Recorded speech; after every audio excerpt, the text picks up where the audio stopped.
my most favorite cities in India, and I've spent a lot of time when I was doing my business of Gen Power, the company you mentioned. So my partner, Mr. Narayan Ghosh, is from Calcutta. So I spent many, many happy times in Calcutta then. And of course, as you know, I keep coming to Calcutta.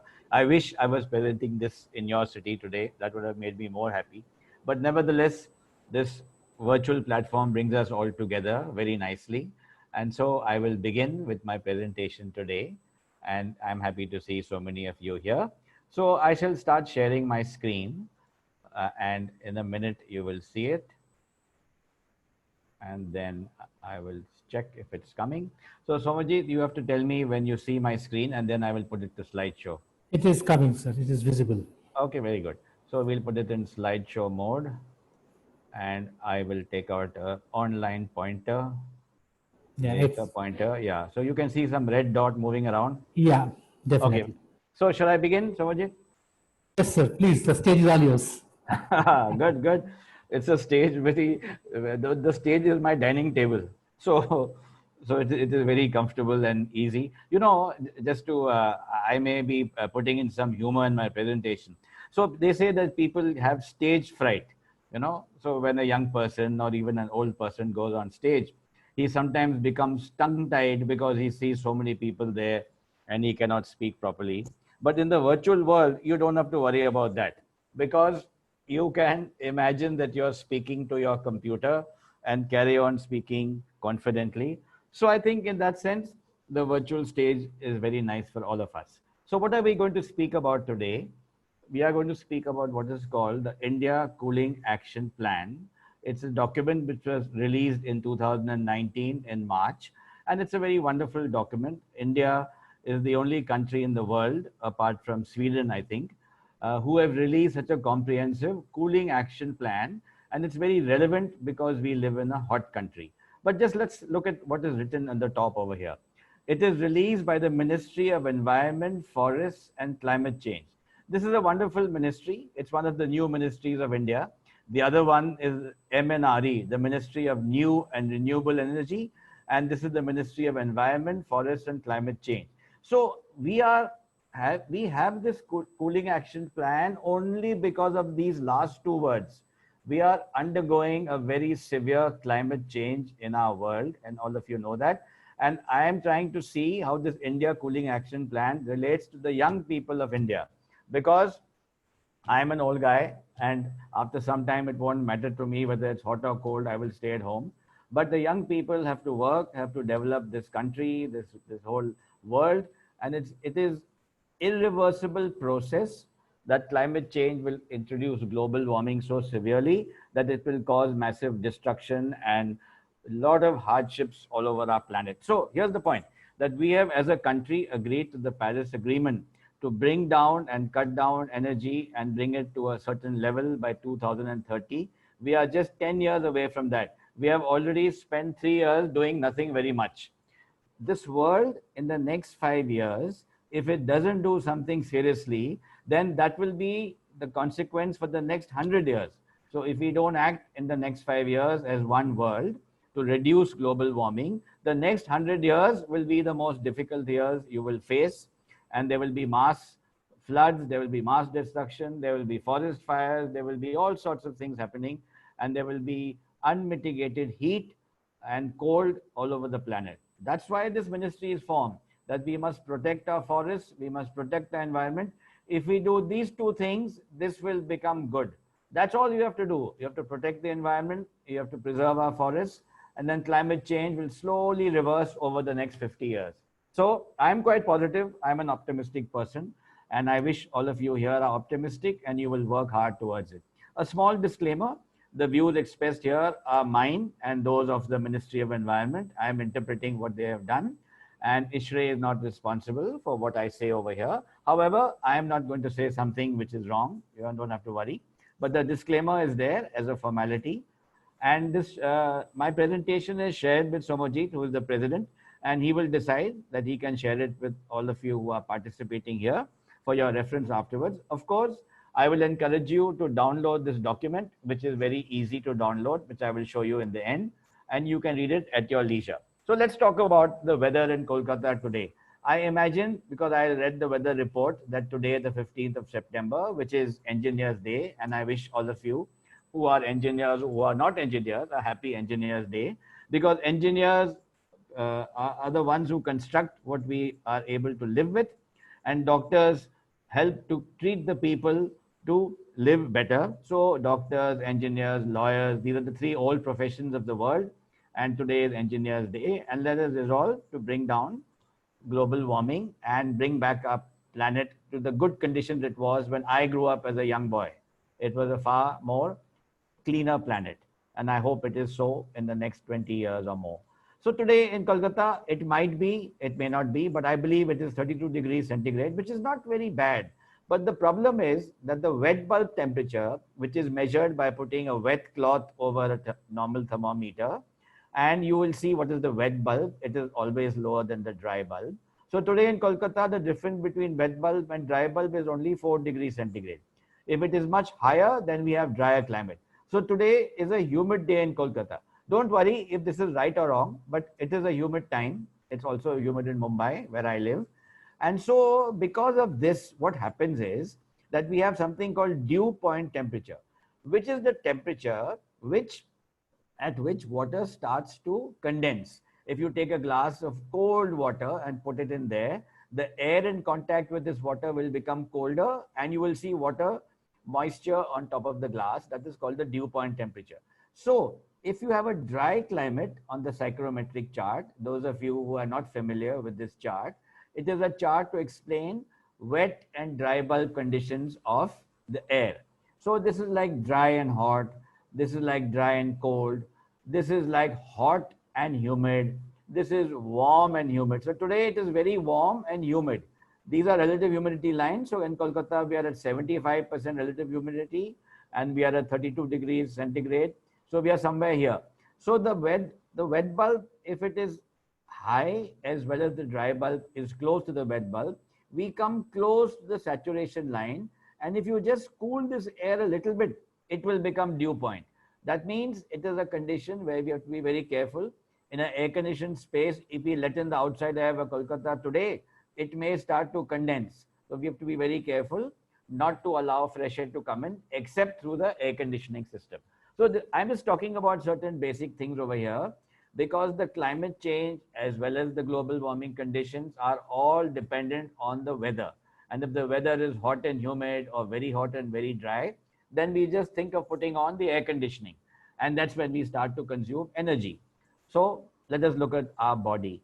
Our body temperature is 37 degrees. It is actually 36 point, it's very close to 37, 36.89 something, which is 98.4. You are seeing nowadays people are measuring your body temperature from your head or from your wrist, which are very good radiant measuring points. And if you find that your temperature is 37 and below, they let you go inside the building. Otherwise, they tell you to go home because you may be having fever. So anyway, if our body temperature is 37, then why do we require AC to be 18, 19, 20, 21, 22 degrees? It's so cold compared to your body temperature. The reason is that we must have the outside cooler than 37 so that our body can continuously lose heat and be in a comfortable condition around 25, 26, 27. So even if the body is comfortable at 30, 31, 32, nothing happens if you put on a ceiling fan. I'm sitting in my house today and the air conditioner is running in my house. It's set at 27 degrees. And we also have the fan running inside my house. So that air movement makes us comfortable. So the body is comfortable by air motion, humidity, and the air temperature. It also depends on the radiant temperature of the surfaces. If you have a glass or a wall which is exposed to the sun, and if you go close to it, you will feel little warm because it will radiate heat. So this is a bit of a joke. Suppose you put one leg into 45 degrees temperature and the other leg into 25, your body will not feel the difference of the balance of 35. So this is not the way to cool you. We have to make you surrounding temperature cooler, humidity comfortable, enough air motion, and that's how you feel comfortable. Okay. We have many ways to cool us. This is a table fan. When I grew up, they were either cooling was like this or like this ceiling fan. So these are very simple devices to cool people where it's not too hot and air movement inside the building. So if a building is well constructed and it has thick walls, it has shaded outside, it has trees around it, then all you will need most times of the year is just the fan. And the fans are wonderful things. We are making fans now in India which have brushless DC motors, which means they are very energy efficient. I think that India has so many fans running, you all know that the consumption of all the fans put together will be very close to the air conditioning load of India. I have to see now, we have some charts ahead. So if we can improve the efficiency of our fans, we will do a big service to ourselves. So by putting these electronically commutated motors and fans, which the government is going to ordain very soon, then we will save 30 to 40% of the energy consumed by fans. And also you can control them remotely by electronic commuting, and you can do it from your phone. You can set the speed of your fan from your phone. You can link the speed of your fan to your air conditioner, and you will have wonderful comfort of air conditioner being a little warmer and fan being a little faster. And you can combine both these things using a smart controller and see how easily you can save energy in your house by running the fan faster, the air conditioner at a higher temperature, or if it's very humid, then your air conditioner can be cooling more and the fan can be slower. So these are very innovative ways of doing simple energy saving. Also, in the dry parts of India, not in Kolkata, not in Mumbai, we can use evaporative cooling by dripping water and blowing a fan over it. So evaporative coolers are a wonderful way and a cheap way of doing cooling, and they certainly are also going to be improved a lot. This is the standard model of a window air conditioner. It is still used a lot. The large number of them are still working all over the place. And it's the most basic model of air conditioner. Every other air conditioner is actually an expansion or a modification of the basic room air conditioner, which does very well to cool a room. And also it's very compact and easy to service. So you can see this is the cool side, this is the warm side. So what do we do in cooling? We circulate air from the room over a cool surface, and that cool surface, when it evaporates, it has to be pumped up to a higher pressure so it can recirculate over here. And this high pressure is done by the compressor, which releases heat because it is running through the condenser. So essentially the work is done by the compressor of removing the heat from your room or space through the help of the cooling coils and the condenser coil. That's all the cycle of air conditioning is. And all the heat we are adding by air conditioning is by pushing it out over here and putting electrical energy into this compressor to run it. So for you to feel comfortable, we have to put electrical energy so that the heat can go out and warm the earth because of electrical energy and because of the heat added by these condensers which are throwing out the heat. And most of you have seen that we have hundreds and thousands and millions of these type of air conditioners working everywhere in India. These are ducted air conditioners for larger spaces. These are high wall, the most common one. In some shops and restaurants, you will see this type of air conditioner. So I'm just telling you that those type of air conditioners are replaced by much larger things called chillers, which cool water, and they send the water in pipes to large blowers like this, which have a cooling coil of water and a big fan to circulate air through ducts. You can have a smaller unit, which is just a replica of this, but very small in size, to cool a small room individually like a hotel room, and so on and so forth. So we can do cooling by secondary cooling by water, which is made cold by the similar type of compressor. Instead of cooling air, you cool water. And this is the cycle of air conditioning, which we are going to talk about in the India Cooling Action Plan. So look at this picture. Somajit, you can hear me? Somajit? I'm audible? Yes, sir, Yes, you are yes. audible, sir. Yeah, yeah. Oh, Utpal is also there. Very good. Utpal and I are from the same college, so I'm happy to see him. Thank you, sir. He's my fellow alumni. Good, good. But he, of course, he's much younger. And anyway, so you can see this picture. It is a very common picture all over India. If you walk out of your house a little bit or your office and you go to some streets of Kolkata or Mumbai or Delhi or Hyderabad or Bangalore, same picture you will see everywhere. It doesn't matter if this, which is the city, it's the same. These small split air conditioners are shoved out everywhere, and just see all of them working. The people inside are comfortable, but the people outside are not very comfortable. They have to endure the noise of this generator, which is also pushing out heat through this exhaust pipe, which is running right through here somewhere. I don't know where it's going.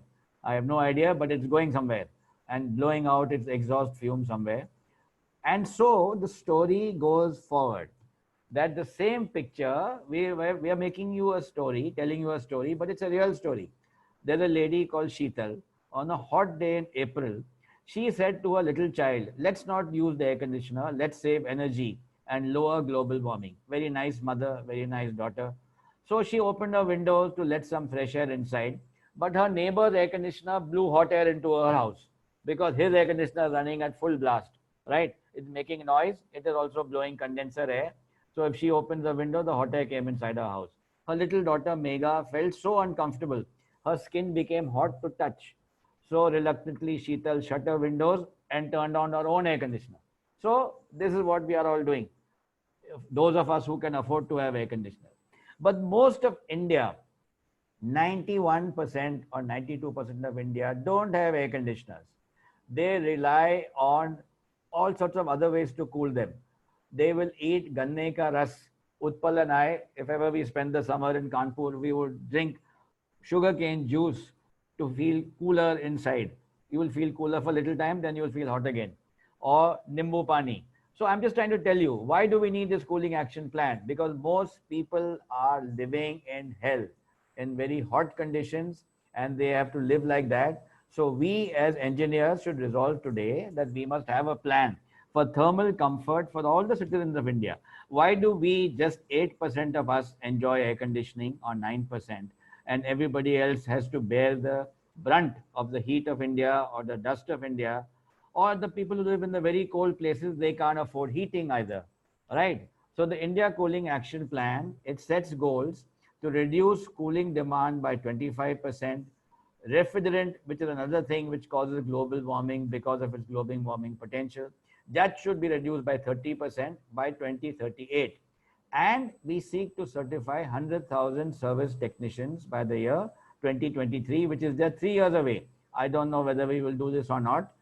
Why do we need these technicians? So that air conditioning is done well and that people have jobs. Multiple stakeholders have to be there. It is air conditioning companies, it is engineers, it is teachers, it is the government. It is so many people have to all get together to transition to low global warming potential refrigerants, sourcing nationwide data and inputs from cooling experts. All of you here listening, you are experts in your own way. If you have a little knowledge, it is good because you will work well to improve the situation. And so I'm just reading this very quickly. So India is a growing economy and we have to address the rising cooling requirement as a challenge as well as a unique opportunity. So you have to synergize our policies to address the cooling requirement across sectors, even while making cooling sustainable and accessible to all. This is the plan. So here are the goals. Let's look at the goals one by one. Thermal comfort for all. Now, thermal comfort doesn't mean everybody sits with 18 degrees centigrade inside his house, free of cost or free, or he's paying for it. We have to be realistic in how we give thermal comfort for all. Maybe we don't require air conditioning most of the time and we can use fans, or we can use a little air conditioning, or we can use sensible ways of cooling. So we should reduce the demand for cooling by at least 25% in 18 years from now, right? Or let's say 20 years from now. We should recognize the cooling as a thrust area of research. Towards the end of my presentation, you will see that. We must reduce refrigerant demand. We must train people. We must reduce cooling energy requirement. That means machines should become more efficient.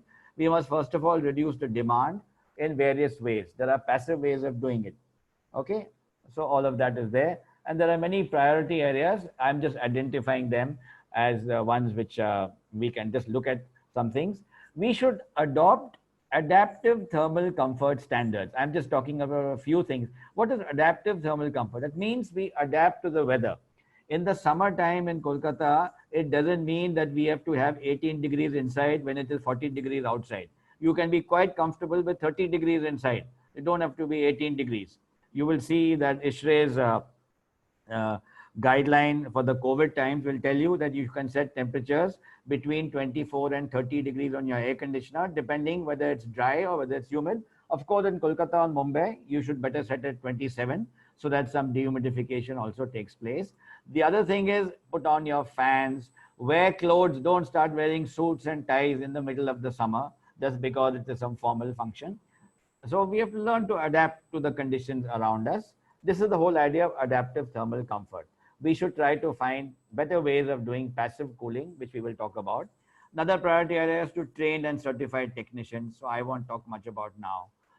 And then we should drive skill building through training and certification. So certification is important because while you build skill and training, you must ensure that the fellow is able to move with the times. We are going for refrigerants which are flammable. We are going for all sorts of complicated air conditioning systems. We are doing so many things. So when the person comes to service your system, he should be safe for his own self and he should be knowledgeable so that he doesn't harm you. Okay. So there are some recommendations in the short term. I'm reading out only the green ones because there are many things which the government has for low income groups, for economically weaker sections. Climate appropriate building design is very important. Architects should design buildings which don't get hot. You will see, I'm again taking example of the institute where I studied. All our hostels were so well naturally ventilated that whole campus was designed by architects from Delhi, Kanvinde and Rai. They've been around for many years. And so they designed the whole campus in a way that the wind blows through properly and takes away the heat. Even in the hot Kanpur summers, we were quite happy with fans most of the time. And of course, now air conditioning is coming in many places.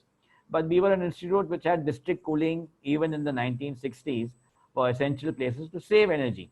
So we can do lots of appropriate building design where the cooling load is far less than the modern buildings which have only glass and aluminum, which become very hot. So minimize cooling needs of commercial buildings through energy efficient building designs. This is a very big thrust area we must do. So this Ministry of Environment, MOEFCC, Ministry of Environment, Forest and Climate Change is such a long name. They have a building in Delhi which was commissioned last year. It's called Parivaran, whatever that name is. I can't pronounce it very well. Paryavaran, it's Paryavaran is the Hindi word for environment. Paryavaran Bhavan in Delhi is a net zero building. That means it doesn't need energy from outside. It generates its own energy through solar means, and it is able to sustain itself in a very nice way. It is so the ministry has set its own example. It's a beautiful building, and those of you who go to Delhi should find a way to visit that building. So that's how it has minimized its own needs of commercial cooling, right? And you should have the indoor temperature settings based on the outdoor. Certainly in the cooler times of the year, you can have cooler temperature inside. When it's in Kolkata, if it is 5 and 8 degrees centigrade in the winter, some few days are there. In Delhi also. At that time, you don't have to set the temperature at 28 degrees centigrade inside your house. You can well keep by putting on heaters. You can well keep it at 18, 16 degrees because you will be wearing some sweater or something you will be wearing and you will be comfortable. Again, in the cold weather, we must make sure our houses don't allow the cold air to come inside. So we must have very tight windows. We must design correctly. So winter cooling, winter heating and summer cooling are two different things, but they both consume a huge amount of energy to fight the cold or to fight the heat. And that's where we have to be little wise about good civil design, about adaptive cooling, about not leaking buildings, and so on and so forth. So here it is, the government is doing this very well. This minimum energy performance standards for room air conditioners, it is becoming lower and lower and lower, and more difficult for manufacturers to meet the lower and lower energy standards.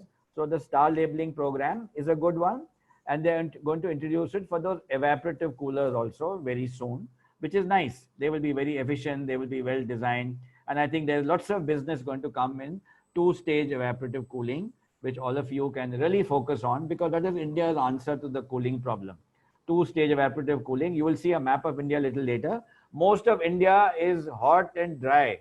It is not humid because we live on the coast, close to the coast. We are having this humidity. We must institutionalize demand side management. That means the demand has to go down so that the energy generated by India, which you will see later on, at least it can be not increasing rapidly. If we are able to hold the increase in energy reasonably, we would have done a great job, right? And we must have energy efficient fans and ACs and chillers, right? So that is very important. We must institutionalize thermal storage with cooling systems. What does that mean? That means we must produce cold water in the chillers, which we can store in tanks in the form of very cold water or flake ice and so on. So you can use it at the peak time in the daytime, and you can convert thermal energy to cooling energy without using power. And so it's a wonderful thing. I will show you a buildings in Hyderabad which are doing it in residential way and storing energy in the form of thermal energy. It's a great new way to, or a very nice simple way to store energy. So we store electrical energy in batteries. We can store thermal energy in tanks, which have something called eutectic mixes with them, which allow phase change materials to preserve the cooling.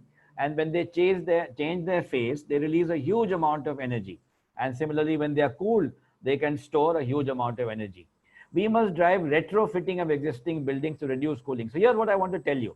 If you visit any building, I met a guy some time back in one of my travels in the country of Hungary. And so he's a professor, but he has a consulting. And all he told me was, it's very simple. If you go into any old building, there are three parts of that building. One is the existing building civil construction. It's glass, it's walls, and so on. It is built 100 years ago or 50 years ago. You can do nothing much to change that, except you can tighten the windows and you can make sure that cold air or hot air doesn't come inside. So you can do that. The second part is the existing machinery. It is fitted with lifts, it's fitted with lights, it's fitted with air conditioning or heating. That also you cannot change very easily because it will cost huge amount of money. But there is a third part which you can do, is to improve the energy efficiency of that building. That is by tuning up the whole commissioning, by improving the system performance, by changing lights to LEDs, by changing some of the motors to high efficiency motors, EC motors, by ensuring the leakages are not there in the ducts or the air handling units. And he has found that between 30 and 40% of energy he is saving in every building which he visits by doing something which is very important: monitoring. You have to monitor everything. You have to monitor the pressure. You have to monitor the current. You have to monitor the temperatures. If you monitor and measure, you can improve. So this retrofitting is a wonderful way to save and improve energy. You can sell some products. You can change some of the air conditioning to some more efficient one. You can change one chiller in a year, another chiller after 3 years. So slowly, you can drive the energy to 40% down in all buildings of India. And that is a big job which can be done. There's an organization in India called EESL, Energy Efficiency Services Limited. They are inviting many contractors and they themselves are changing all government buildings efficiencies by doing exactly this: retrofitting and what is called retro commissioning. You recommission the building and you save the energy. So you attack 1/3 of the problem and you save 33% of the energy, right? And it doesn't cost much, because the energy you save will pay for whatever little things you want to do. You can even tell the building owner that I don't want any money. I just want to monitor and show you what you're consuming. And I will do some small changes and show you the saving in one part of your building. If you believe me, then it will save everyone and he'll surely take you on. Long term, we have to do what is called not in kind and new types of cooling technologies, which we will talk about little later. So long term means we have to use new methods of cooling, which are not the conventional ones, and a great focus on R&D, which is happening. So now let us talk about implementation. So you know about ISHRE. Utpal is the vice president of ISHRE. I'm a past president of the society. So we are a society which is very excited to be part of this India Cooling Action Plan. ISHRE has signed an informal, shall we say, agreement with the Ministry of Environment, Forest and Climate Change to be the outreach partner of the India Cooling Action Plan. That means we will encourage people to learn about it, to act on it, to teach them, to educate them, to try and see what we can do to change. So there are many thematic groups in the Cooling Action Plan. One of them is thematic plan is space cooling in buildings. The other one is technology, which is all about equipment efficiency, which manufacturers have to focus on. Then, of course, there's the big one, cold chain and refrigeration, which is very much part of India's food chain and healthcare. Then, of course, you know that every day more guys are dying which are knocked down by cars than those who are being transported by cars. So the car is another big energy guzzler like air conditioning. So, but it consumes a huge amount of energy even to cool the car. Then, of course, you have a huge servicing sector, which is very big business and to improve efficiencies and keep them running. Then you have refrigerant. The refrigerant is another big problem. So 10% of refrigerant in every air conditioner is assumed to leak, either by bad design, by bad practice, by pressure, and by filling it while charging, and so on and so forth. So 10% is not a very big amount, but it adds up because of the whole amount of air conditioning. So global warming it happens because of the global warming potential of leaked refrigerant and the energy consumed by the motors which drive the air conditioner. Of course, research and development is a big action which we have to focus on. Not much is being done in R&D in India, but you will be surprised to see that the few simple people are doing some wonderful things. So let's talk about space cooling. Utpal, is it going fine? Yeah, definitely, sir. I mean, you are. No, if it is going too fast, It's fantastic. No, you are doing it very good, sir. Carry on. You please stop me when anything problem is. No. It's perfectly all right. You are going in a very basic way. Very good. Because I'm speaking to, I don't know who all I'm speaking to, but so there are many young people on this, I suppose. Yeah, there are a lot of young students are there also. Yes. I know Mr. Gunjan is there, my good friend, so, who is in charge of all the young people of Calcutta. So, so good. Manoj Da was there, but I think he has got a call. So no problem. No problem. Carry on, sir. Sir, you're doing very good. Thank you. So this is a map of India, as you can see. And this India is divided into 5 climatic zones. Actually, it is going to be further divided into 9 climatic zones, which are more detailed. But let us look at the 5. So the 5 are hot and dry, which is all this red portion. So this portion of India is hot and dry, means it is most of the times hot and dry. For some time of the year, it may be cold, but most times it is hot and dry, these states of India. And then there's warm and humid, which is all of us who live on the coast of India. India has a very large coastline. 7,000 kilometers of India is exposed to water. We are one of the few countries, you can go right around the country. You cannot go around the United States of America, you know. It is 5 times the size of India, whatever it is, 3-4 times. But you cannot go around America like this, because their country to the south is Mexico. So you have to go down to the Gulf of Mexico. Then there's the Panama Canal, which you have to pay huge money to cross. But in India, you can take a boat and you can go right around. But we don't use the boat for our business, for our coastal deliveries. We should use it much more. And I think that's another subject which we can speak about some other time. But because we are on the sea, we get wonderful fish and we get wonderful opportunities. But we also get what is called humidity. So humidity and winds, they all trouble us to give high humidity. But we enjoy reasonably not so hot temperatures. So we are the warm and humid fellows along the coastline of India. Then the big part of India is composite. Composite means they have cold winters and hot summers and something else in between. So these fellows, they require sometimes winter heating. Most of the times they don't, but otherwise they have composite. And there are few places of India are cold, as you know, Kashmir, Uttarakhand, Arunachal Pradesh, and I don't know, just Sikkim, Bhutan. So, and some parts of, you know, the hill stations of South India, and so on and so forth. So this is the map of India. And that's why it is not easy to do air conditioning in India or cooling, because we have 5 or 6 different types of environment, and each of them has different energy requirements. It is very easy to keep the temperate parts of India comfortable. This is south of Karnataka is the cooler part. Also, there are some cooler parts of India near the hills. But so those places don't require cooling or heating. They are very comfortable all the year round. And so the energy requirements are far less. Even actually in Mumbai, the energy requirements are not much except to do humidity. But the problem of India is something very different, which I will tell you.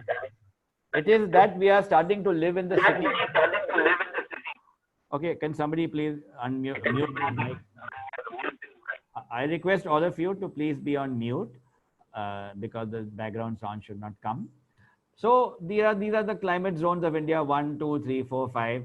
So you can see this over here. This presentation will be shared with you, and you can see the hot and dry goes up to 45 degrees centigrade, but its winter time temperature is also comfortable. But the composite ones can go low down to 4 degrees centigrade, and in the summer they can be going up to 43, and the temperate ones are here. So these are the different seasons of the year. The RH is varying so much. So the temperatures of the air around you are varying so much that you have to take advantage of them when it is comfortable to do natural cooling, and when it's not comfortable, you have to use mechanical cooling. Just look at the energy consumption. Despite all of this, we are one of the lower per capita energy consumers of the whole world. Kilowatt hours per person in India is only 69. Okay. And this was in 2018 by the International Energy Association agency. And you can see America was 1878. One fellow consuming 2000 kilowatt hours per person. It is annual kilowatt hours. And India so small. Even a country like Brazil is much more than India. So what does this mean to say? So India actually consumes a huge amount of energy, which you will see later on, but it is all consumed by a few selfish fellows, which includes me and Utpal, sorry to say that, because we are privileged to enjoy these comforts. So while 1% of India consumes only 69 kilowatt hours, the truth is that most of the energy is consumed by 10% of our population. This is the sad story of India, whereas it's far more distributed in America. In America, a much larger percentage of people, maybe 40%, enjoy the comforts compared to 10%, which is there in India. Even China has a much healthier distribution. And of course, Japan has a very healthy. Japan is one of the most equitable countries in the world, where everybody has very similar. Actually, Japan is a very socialist country without really having to declare that they are socialist.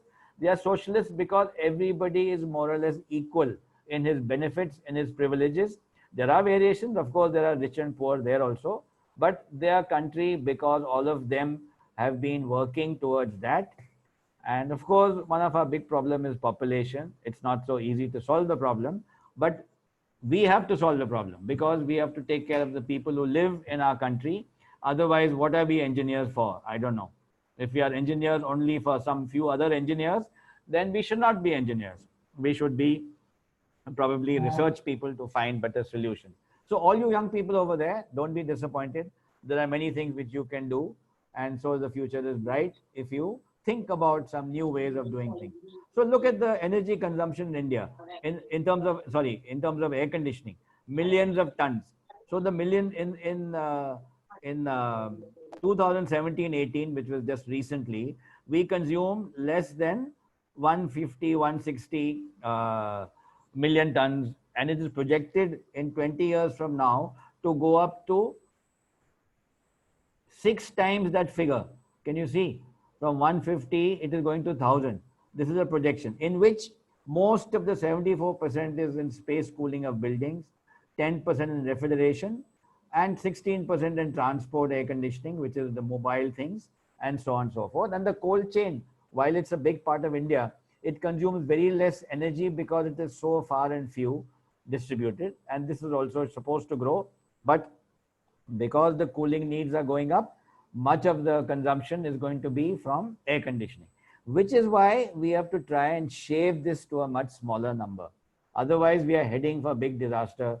But we can. So you can see this hashed line is because of all interventions. Interventions means improving efficiencies, having new products, doing air conditioning and cooling in different ways.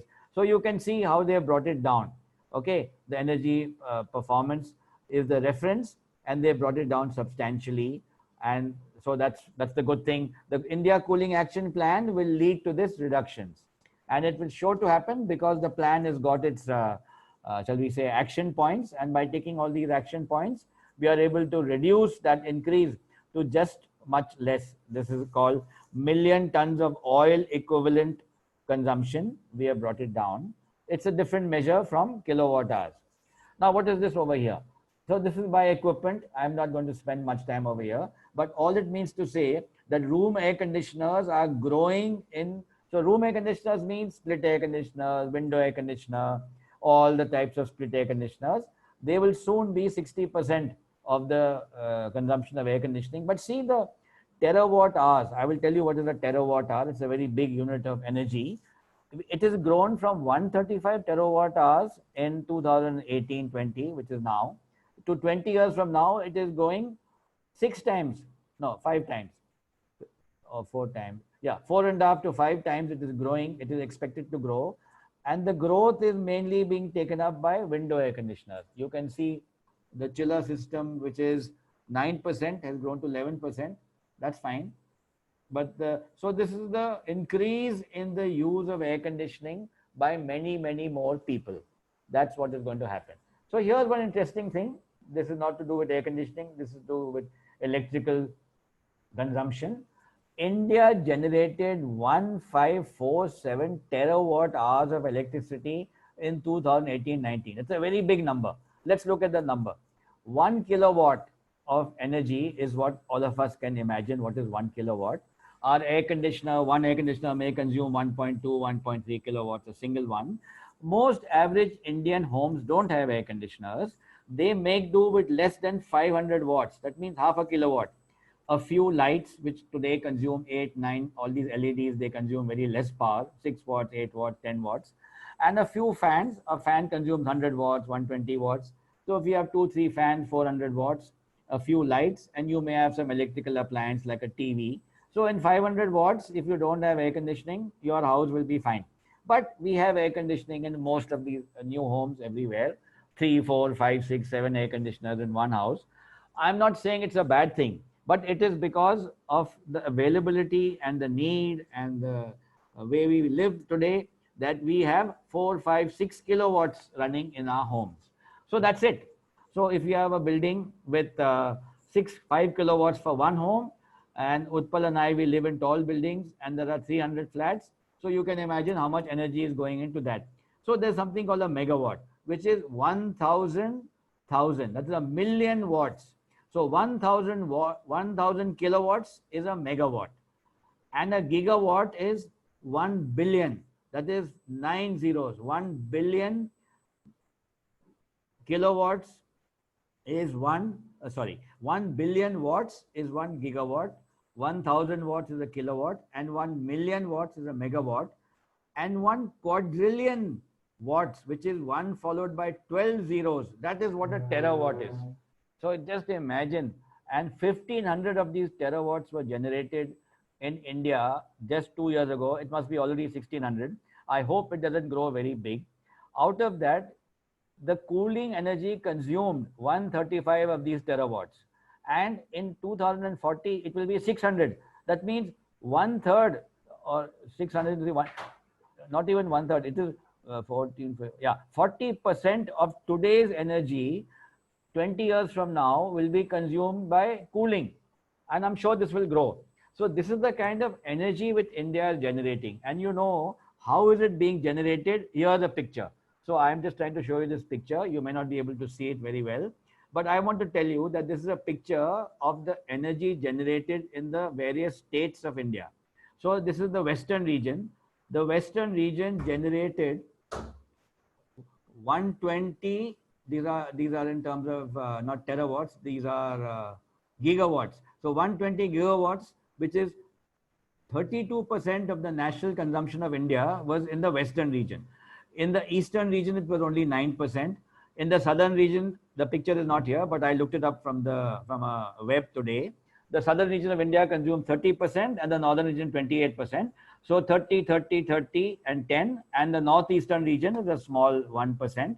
So India's 100% of energy, which is supplied to the states of India by the electricity generating stations, which are mostly thermal, coal, lignite, gas and diesel. And then we have nuclear, then we have hydel, and we have other renewable, which is solar and wind. So you can see in the state of Maharashtra, of all the generation, 70% came from thermal and 30% came from renewable, which is not bad. You know, it's a good thing. So in India, all around, we have reached to about 30% of solar and wind. and we are still growing. And so most of the nuclear energy generation is in the western states, in Rajasthan and in Tamil Nadu. I think, and I'm a strong advocate to increase the nuclear energy generation of India, although it is having lots of, shall we say, safety concerns. But India and engineers of India are far advanced to do this well. And I think we should increase that. And you can see we are so heavily dependent on coal. No doubt coal will stay for the next 30 years, but coal is what causes global warming. So until we convert all our power plants to very high efficiency performance and low discharge, which is not easy. You know, the problem with coal is that most of our generating stations are very far from the coal pit. The coal is produced somewhere in Dhanbad or wherever it is produced, and also in the Madhya Pradesh and all that. But it's moving all over India to the where the electricity is produced. So this results in huge transportation. This generates in the coal getting spoiled. This generates all sorts of other problems. And finally, efficiencies are not good. So what do? We can only increase solar, but solar is available only for 6 hours a day. So it is the most useless thing until you convert it to storage. So as you know, Elon Musk and many other people in the world are developing very high efficiency batteries. So we have to move towards electricity from solar stored in batteries, like cooling from air conditioning stored in thermal storage. So storage is going to be our future, and all of you must work very well in this area of storage, because storage is the answer. We are getting good energy from the sun for 6 hours. You store it, you can use it for the next 12 hours very easily, right? So India's story is that, and so the other thing is that most of the energy of the states of India, whether it is West Bengal or Maharashtra, whatever, about 6 cities of India, which include Calcutta, they chew up 50%, I would say, I'm just giving you a figure, it may be less or more. 50% of all the energy generated is all in the cities of India. Of course, there are many cities, but these big cities consume everything. 50% of our population has already moved to cities. Of course, because of COVID, they all ran away to their villages. And that is a good thing and a bad thing, because manufacturing has suffered. They are not coming back in a hurry. But cities consume all the energy, produce all the waste, cause all the global warming.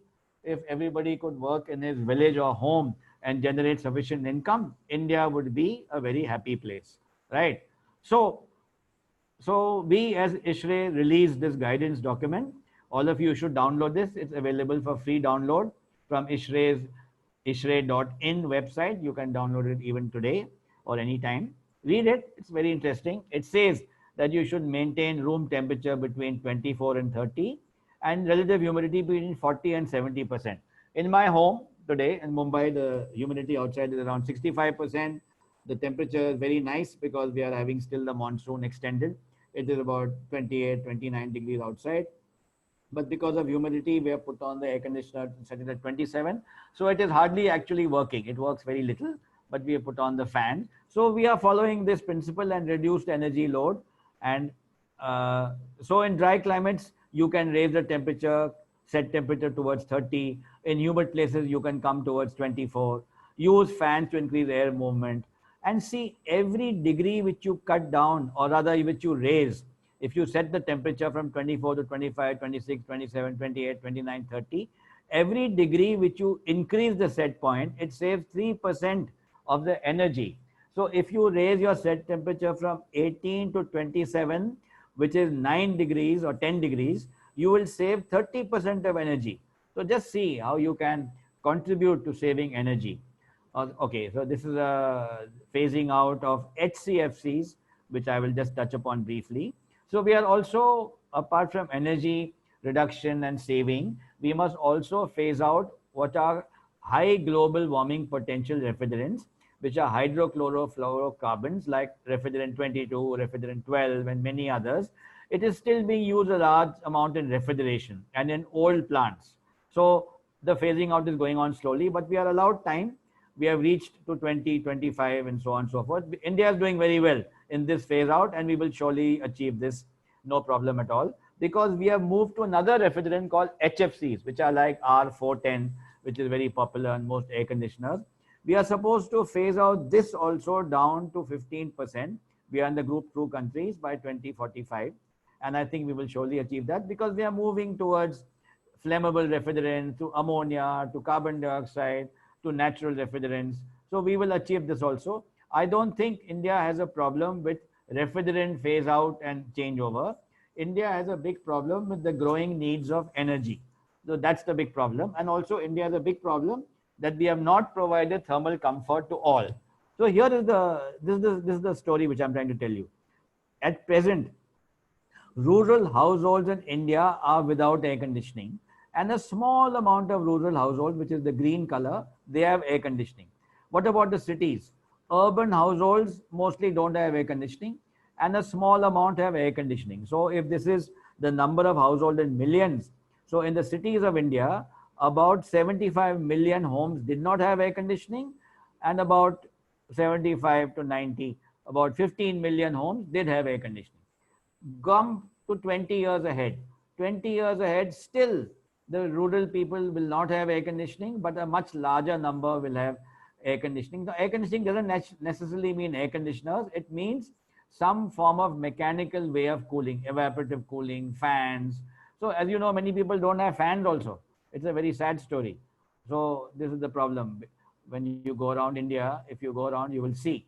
But in 2738, a large number of urban households has room air conditioners. It's projected. And of course, the consumption has also gone up so high. So this is fine. We can't help it. And we are building. This is millions of square meters of building. In now we are at somewhere around 1200 million square meters. We are going to build 3000 million square meters in another 20 years from now. And it's fine because building is a sign of development. But also the air conditioning and cooling demand will follow that. As you know, it's not going to meet that because there are many non-air conditioned spaces, which is fine. And they can be ventilated or cool, or they don't need, they are courtyards, they are open spaces, open window spaces. So that is going to increase also. And it will follow a very net air conditioned area will be close to 1200 million square meters, down from not even 250 million square meters today. So the cooling action plan says intervene. Utpal is going fine. Is it okay? Anyone can answer me who's hearing me. Yeah. Yes. It's going fine. Yeah, it's going fine. Good. So we are at 5 o'clock. So I'll try to finish in my time. How much time do we have, Somajit? Yeah, it's 6 o'clock, sir. Oh, good. Very good. So we have to do intervention. Intervention word means how do you come in between and stop this, reduce the energy demand? What shall we do? We can do many things. So there are simple things to do. We can increase insulation to reduce the cooling load. You know, the Maharajas of old and the Mughals of old, and also in Kolkata, you see many old buildings. They have very thick walls because the thick wall keeps out the heat, and they have very good quality glass. So if we have very thick walls, then the heat will never come inside your house. By the end of the evening, it will only come halfway through the wall, and in the evening it becomes cooler, the heat will go back, especially in the dry climates. In the dry climates, the difference between evening temperature and morning temperature is a huge amount of difference. In the evening, it becomes very cool in dry places, especially in Delhi. I grew up for many years in Delhi. So in the evening time, in the summer also, it becomes quite cooler, except if you have a house which has very thin walls and a very concrete roof, then it will never get cool because that building gains heat and it doesn't lose heat in a hurry. But if you do insulation, you can make that building like a Mughal palace. That's the whole secret. Insulation can really make your house have very less requirement of removing the heat. And you install good windows and so on and so forth. And you can use blind screens. But the best thing is to have trees around your house. You can have cool roofs and green roofs and all sorts of roofs. But nature is the best solution. Live in a place which is naturally well ventilated, has lots of trees, has evaporating water outside. You know, Kolkata, there are so many lakes everywhere you go. My friend Mr. Narayan Ghosh lived in a place in North Calcutta, and so the lakes are there everywhere around his home. So they evaporate water in the summer. They produce water for all resources. But the biggest advantage of the lake is evaporation. Evaporation produces cooling, nothing better than that. Trees also evaporate their water, nothing better than that. So if you orient your building properly, then the heat will not come. The heat comes from the west and from the south. in the northern hemisphere, and the north side is always very cool. North and northeast, if your walls are facing, the sun will not shine in your house, you will get light. Okay, so you can see how to orient your building if you have a plot. And you try to minimize this infiltration. That means you are doing air conditioning, but the air is leaking out from the leaky windows, from the leaky doors. What's the use of doing air conditioning if you're pumping the air in, cooling, and half of it is leaking out from some window? So that is not a good idea, right? It's a big energy waste. Also, if you have leaking ducts, it's another big problem. So what are the interventions? Try to have very good improvements in room air conditioners. Try to bring down the kilowatt per ton of chillers. It's far below zero point 0.8 kilowatt per ton. Okay, Singapore has mandated 0.8 kilowatt per ton for central plants. That's a good thing because there are many central plants in India running at 1.2, 1.3, 1.4 kilowatts per ton because they are old ones. And the chiller plant's efficiency is not just the chiller. You have to add up the efficiencies and consumption of the air handling unit, cooling tower, pumps. So many things are working there. So if you want to bring it down to 0.8 kilowatt per ton for the central plant, it is a good, what shall we say, benchmark, right? VRF systems are there. They are, we will not talk so much about them now, but they are coming in and growing very big. And certainly they have lots of advantages for quick installation, but it's my comment that they are not very energy efficient. And so that's the problem. But the energy efficiency comes from part load use, from diversity, and so on and so forth. Package air conditioners are also becoming efficient, and we can see how to use them. But here is what the India Cooling Action Plan recommends, that we go for something else. So they say that you try to use fans which have brushless DC motors of only 35 watts consumption compared to 70 to 100 watts. So my first job after I passed out of college was in the J Engineering, Usha fans and sewing machines. So Usha sewing machine is very big in Calcutta. J Engineering, it's a very old factory. In the 40s it was built. Similarly, the fan factories all over India. So we built fans, but they were consuming 80 watts, 90 watts. They've come down to 70 watts now. But many guys have started selling 35 and 30 watt fans. They are more costly, but you can control them by electronics. You can have a sensor. It will control it through Bluetooth, and you can lower the speed of the fan. You are getting smart controllers now. So they will really make a big difference to the fan energy consumption, because 90% of, shall we say, mechanical comfort is offered by fans. All of you know that. The fan is there everywhere. Everybody who is somebody can at least afford a fan. But even that everybody is not many people of India. Air coolers are good. You will see them in dry climates. They use moisture to evaporate, and they use fans and pumps. They should also become efficient. And of course, by right sizing, selecting equipment, Utpal works for a big company in Calcutta, so they do very good design. So optimizing is another great way to improve energy efficiency. And also going to your customer and telling him that you will reduce his energy by 30% by doing the following things. I think we have enough business if we take care of efficient HVAC system design, mixed with some air coolers in dry places, mixed with BLDC fans. So the India Cooling Action Plan is nothing but putting all the things which you can think of yourself and trying to implement them. So the BLDC fan, better cooling pads. So because I want to go through my presentation in the time which is given to me. So this BLDC fans with better blade design and better use of copper, they can become 5-star rated, and they can improve their efficiencies, and they deliver very good volume of air because their blade design is so good. Their efficiencies are so good. And these cooling pads are getting better and better, and they are able to have a large cooling pad area compared to the fiber ones. So then the efficiencies go up tremendously in evaporative cooling. Indirect evaporative cooling is a nice method. You know what happens over here?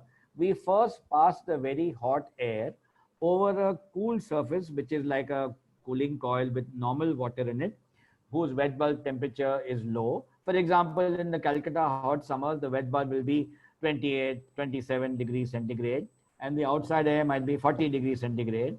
So if you pass 40 degrees over 27 degrees cooling coil without exposing the air to the wet surface, like water from a cooling tower, it will become 31, 32 degrees after coming out.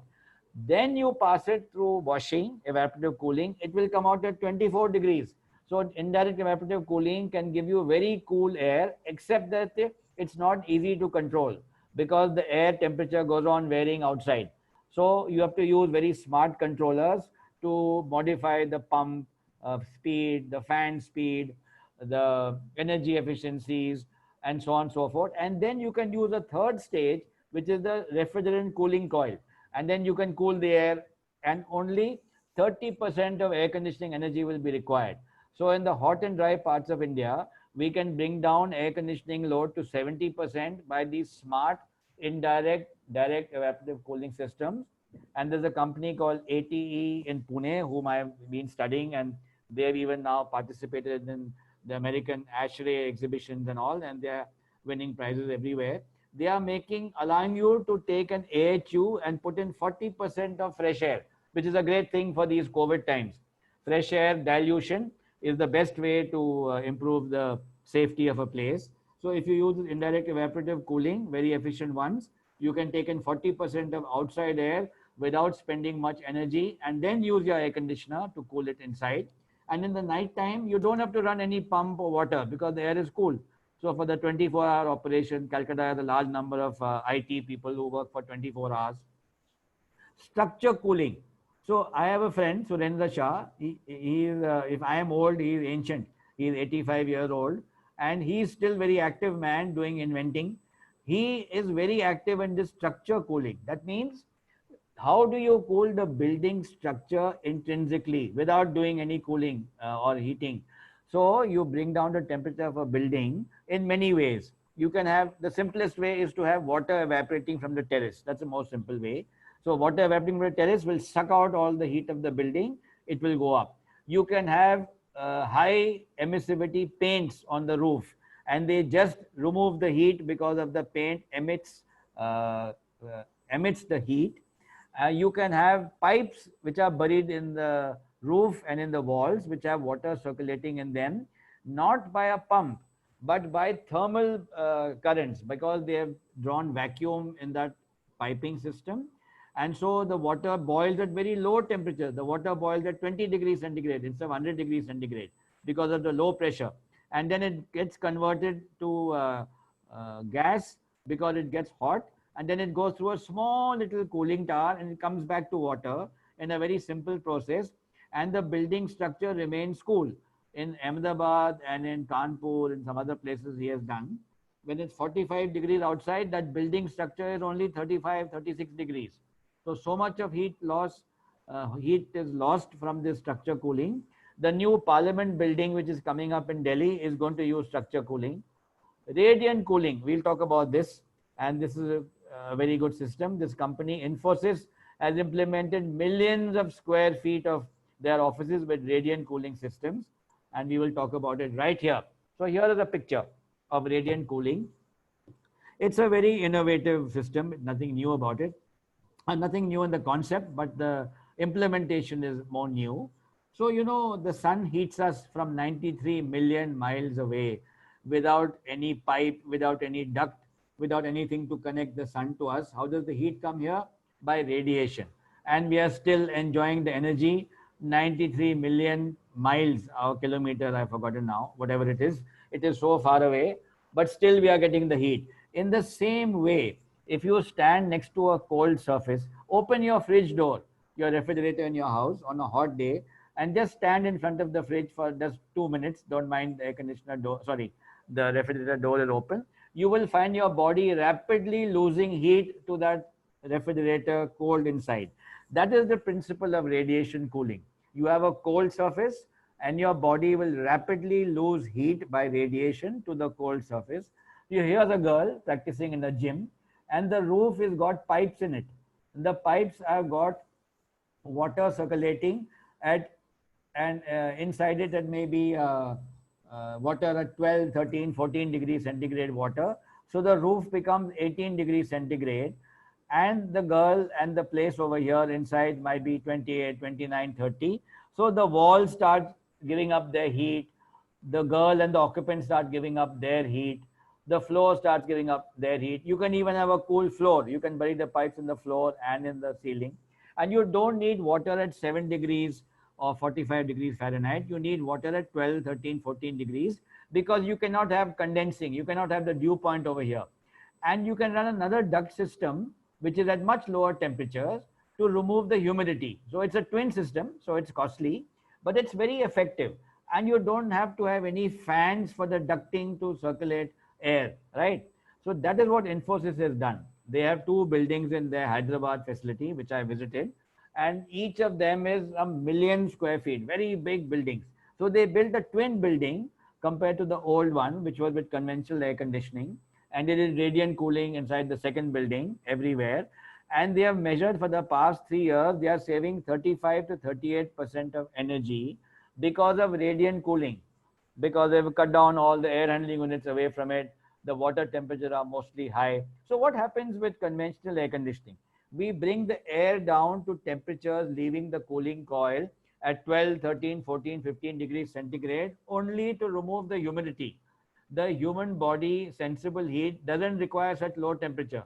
It requires 16, 17 degrees to give up its heat, and that's more than enough. But we can't do that because the air becomes a mixture of air, and finally surrounding you is 16, 17, 18, 20 degrees or 23 degrees air, and that's how your body is losing heat by convection and some part by radiation. So if you increase the radiation to 70, 80%, that's how you are going to be able to save a huge amount of energy. So the average mean radiant temperature, what is the mean radiant temperature? It means what you perceive, what the body perceives. If you hang many thermometers over here, there's a very nice radiant cooling lab in an institution in Calcutta. I will encourage Mr. Gunjan that we can start doing some radiant cooling experiments in his institute maybe. It's a very good thing for students to do. So hang many thermometers, have some cooling devices. We'll talk about that separately. But radiant cooling is something of the future, and we must find cheap ways of doing it. And we will have a lot of good solutions. And we may even think of this as, which I'll talk about later. It can be the secondary part of cooling. Suppose some rich people live in a big building and they have a central cooling system with 7, 12 degrees water. The 12 degrees water, we need not return to the chiller. We can take it to all the bastis and poor people's homes surrounding there, and they will have radiant cooling surfaces in their homes. And the water will come back at 14, 15 degrees to the rich people's house, and the chiller will still pump it out. And you can, instead of getting 7 degrees water, you can have little higher degrees water in your homes. And so the secondary cooling is free. Now, I've given you some type of a idea. It has to be experimented with. But ideas which district cooling is experimenting with, that how can we give cool large offices around central parts of Delhi, and the cool water goes to many other places in small community centers, in schools, in municipal offices, and everywhere gets cooled by secondary cooling. So here is my hometown is Hyderabad. I go there often. I live in Bombay, but my hometown is Hyderabad, and I would love to live in Calcutta as well. So India is a beautiful country. Every part of India is beautiful. So Hyderabad has experimented in a very big way now with what is called mini district cooling systems for residences.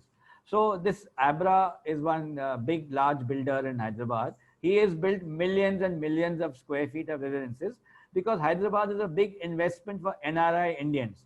They work in America, but they invest in Hyderabad. When they are old, they will come back, or they will never come back. But anyway, they are investing in houses which are cooled by district cooling.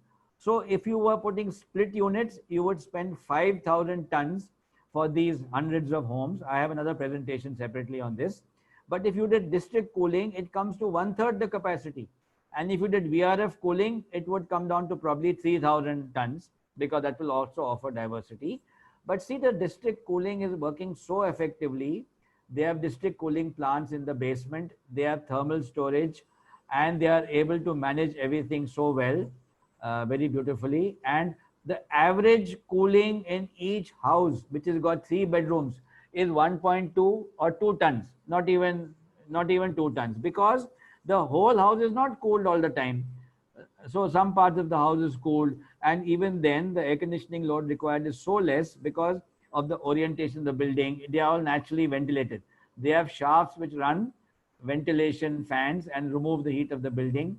They have solar energy on the top. Also the things they have these buildings. But anyway, we are focusing on district cooling being a big benefit for thermal cooling systems.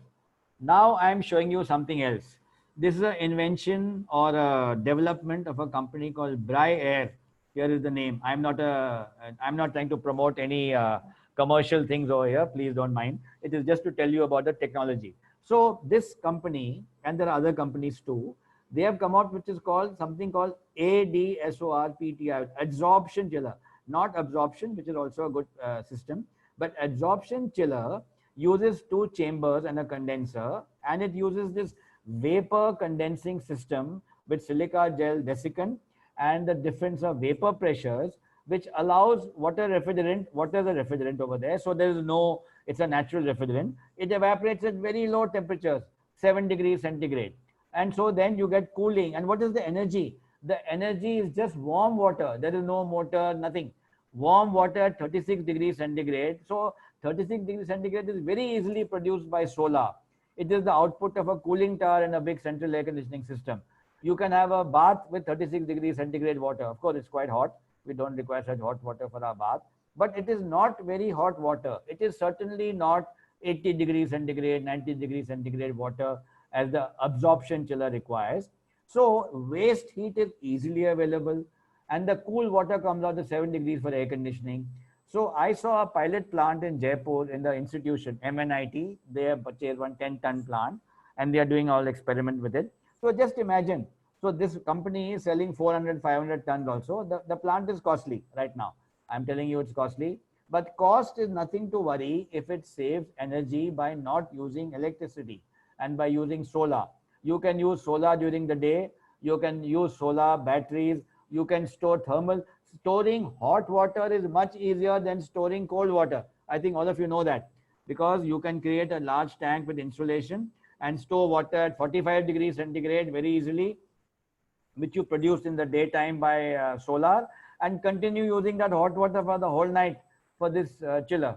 So there are many interventions. So these are all interventions which I'm talking about. Another thing is a very simple intervention. It is common sense. Air conditioning, which Mr. Utpal Biswas and Vikram Murthy do, is the conventional way most of the time. That we are throwing cold air from the upper level. Why do we throw air from the upper level? Because it's very convenient to put ducts above your head. It is not convenient to put ducts where your chairs are on the ground, right? So that's why the convention allows us to work like this. But by the time this cold air comes down, it is going to become not so cold. And it's a mixture of air, which is cold air and the air of the room. So the mixed air is doing the cooling.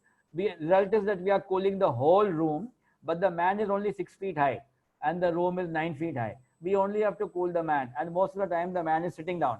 So he's not even 4 feet high or 3 feet high. So we have to only cool the lower level. So if you cool and give air at lower level well filtered, not only will the air be much cleaner, but you don't have to cool this space above. It is for taking return air away. So displacement ventilation is a good way, but the homes and offices have to be designed to accommodate that. So displacement ventilation allows you to cool only in the lower areas, and the air temperature above your head, above 6 feet, they won't be comfortable. If you go and sit over here in a, let's say, mezzanine level, you won't feel comfortable. But most buildings are only worried about cooling the 6 feet high space, right? So this is a much better way of doing cooling if you can. But more about that is got to do with architecture. So this is showing some factory where some machines are there. But now if you see, maybe if you go to Kolkata airport and many airports of India, you will find all the cold air now is coming at low level. Some box-like thing is there in the middle of the ground, and it is pushing out air either at 4 feet, 5 feet, or 6 feet.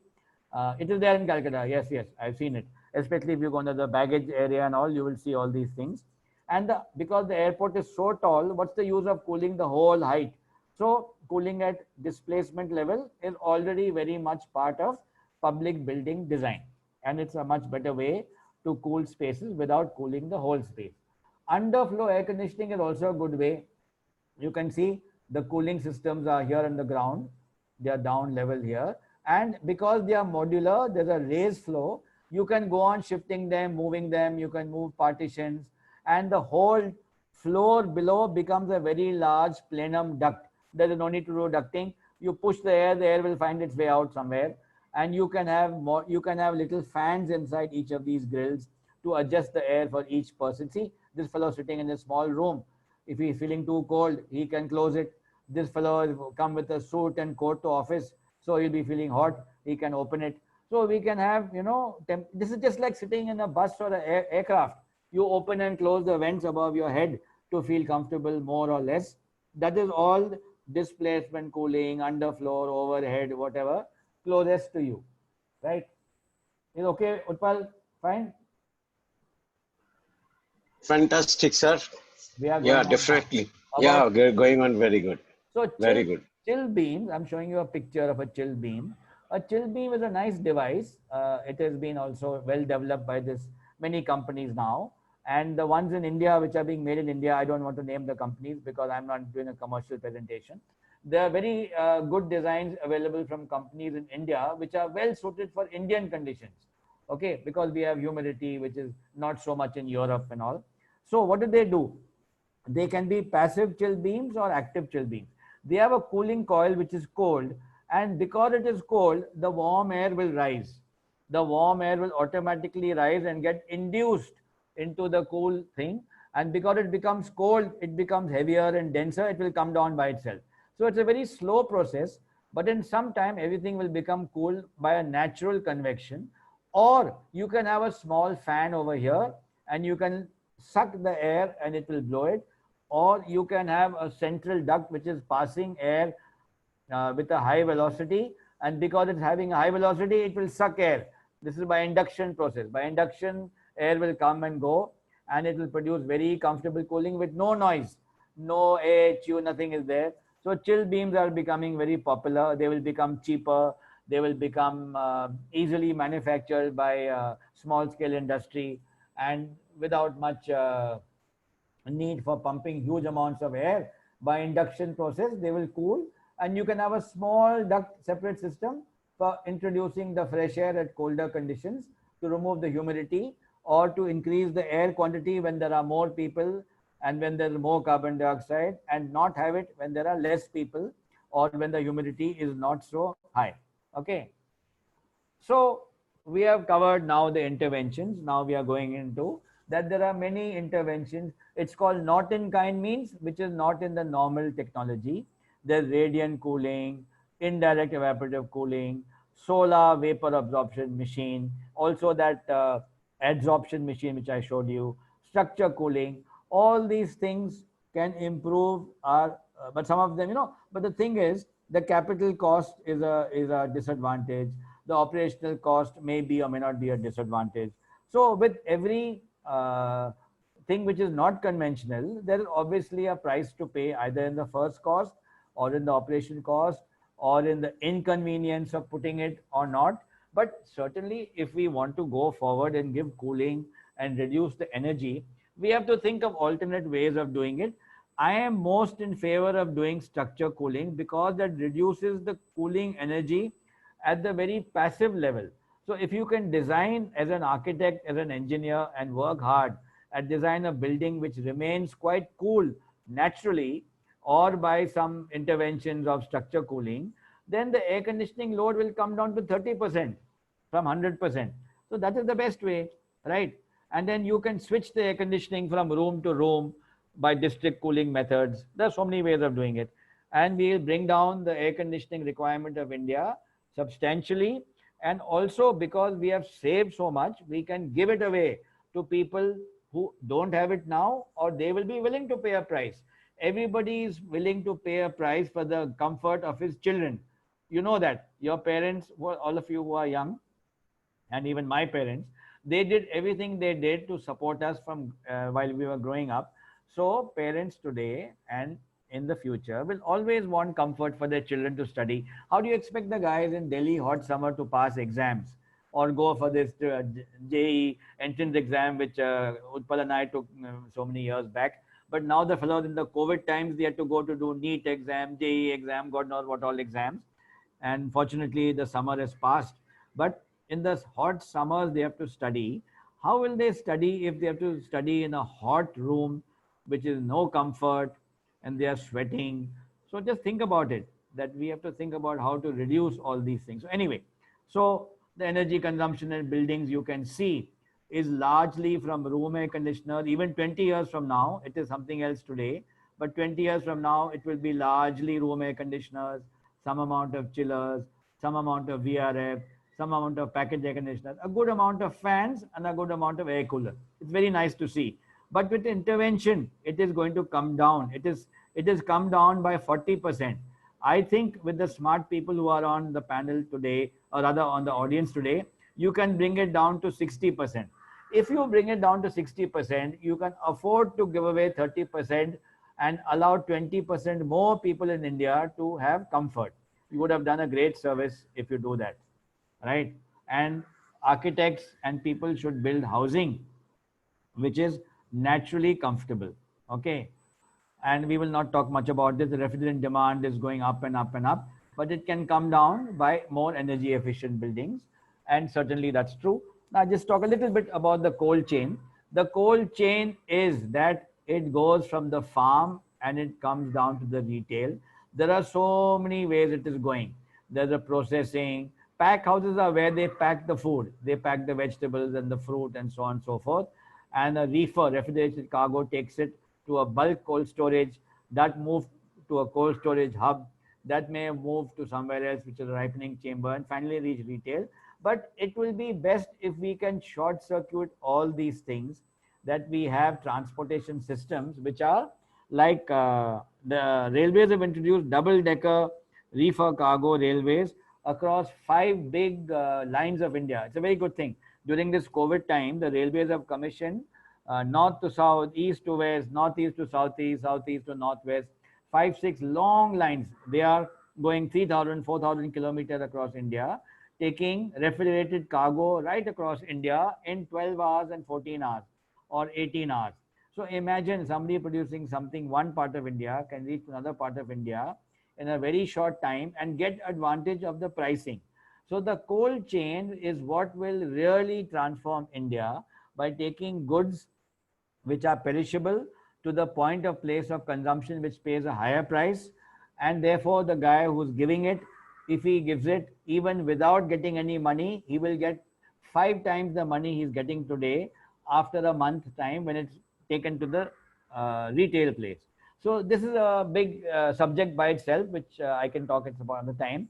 How the cold chain is transforming India slowly but surely by government intervention and by the private sector also, a huge investment. All of you who are young, you will see big opportunities in the cold chain development.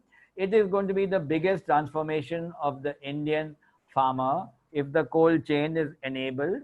So I can tell you a small story because I live in Maharashtra. So in Nasik, there was a young smart guy. He is a commerce graduate, and he and 5 friends, they set up a practice in Nasik, integrated 80 farmers and took money from their parents, 10 lakhs each fellow. They got 80, 90 lakhs together and started the business of integrating 80 farms and doing all the packing, delivery, transportation to distant parts of India. They develop, what do you call it, a supermarket of their own. Today, their turnover is 100 or 150 crores. And every farmer is earning 80, 90 lakhs a year. All those 80, 90 farmers. And these boys are also getting good money. And they have set up a model. Now they are saying that we are leaving it to the farmers cooperative to do. They use internet to find out where is the best price available for their products. They are producing fruits and vegetables, and they are also producing meat. They are slaughtering goats, and goat meat is not available everywhere in India. You know that. Buffalo meat is exported very big time from India. But goat meat and pork, these are huge, big opportunities of India for cold store, as well as fruits and vegetables and everything else. So this transformation of the farm took place by some 4 young guys. And so this is what the young people of India have to do to transform the villages. It's not easy for you to give up your city life and go to some small place. You might face opposition from the farmers. They might think of you as an exploiter. But if you speak in Marathi or Bengali, or make them understand that you are actually well-meaning and you have some patience, and of course you must have money. Somebody must believe in you because the seed money is required. Anyway, we'll talk more about that some other time. So there are so many. This is the National Cold Chain Development, NCCD. They give all the advice and development of the cold chain sector. In the interest of time, I'm not going to spend too much time on the cold chain, but I would advise you to study the India Cooling Action Plan. It has got so many sections. So every section will tell you about the, I told you earlier now, there were 1, 2, 3, 4, 5, 6. I think there are 8 key areas of the India Cooling Action Plan. Each one is very well explained for technology, for intervention, for transformation, for all the facts and figures. So even the cold chain is going to become better and better. And our demands for metric tons of refrigeration is going to go as high up as 10,000 metric tons, where it's not even 2,000 tons today. And because of intervention, our refrigerant demand is going to come down. And then we go to skill development. Again, here I will go fast. A huge amount of livelihood and social security is required. The informal sector is what employs most people today. There are not many fellows who are fortunate to work with larger companies, but certainly there's a large amount of opportunity to train them and to empower them. And so here is what is called informal sector. Those people who work independently. During this COVID time, I got the AC serviced in my house by a young boy who lives close to my house. My own company does air conditioning, but all my workers had gone on to their home about in the month of July. So this young fellow came home. He was dressed in a personal protection suit. He had a small pump. He had a small machine. He had refrigerant. He was so careful and so well doing. He asked for only 400 rupees to service my 2 air conditioners. So I gave him 1,000 rupees because I thought he's done a great job. And he learned everything from the internet. Then I told him, will you work for me? He told me, I'll work for you, but I will be allowed to work on my own also because I'll earn more money. He is earning 3-4 lakh rupees a month because he is well informed of how to work himself. He has studied all about refrigerants on his own. He's not well educated, but he's learned so well. I was so impressed with that young boy.